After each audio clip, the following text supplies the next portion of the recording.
the magical white blanket.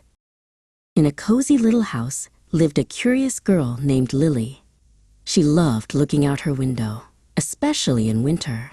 One morning, she saw something amazing. Tiny white flakes were falling from the sky. "What is that?" she whispered. Her big brother Tom came into the room. "That's snow, Lily," he said with a grin. "It's like a big white blanket for the world."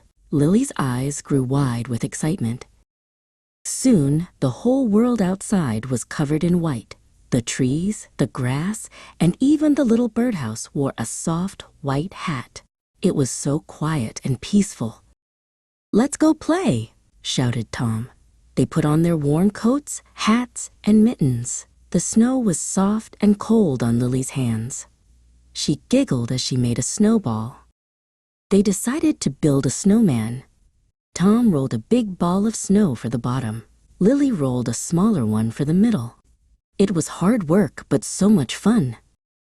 They found a carrot for a nose, some pebbles for eyes, and a big, happy smile made of twigs. Their snowman looked so friendly. They named him Frosty. Later, their dad took them to a big hill. He had long, thin boards called skis. "These will help you slide on the snow," he explained. Tom was brave and zipped down the hill, whooshing past the trees. "Whee!" he shouted. Lily was a little scared, but she wanted to try too. With her dad's help, Lily took a small slide down the hill. The wind tickled her cheeks. It felt like flying. She laughed and wanted to do it again. As the sun began to set, the snow sparkled like a million tiny diamonds.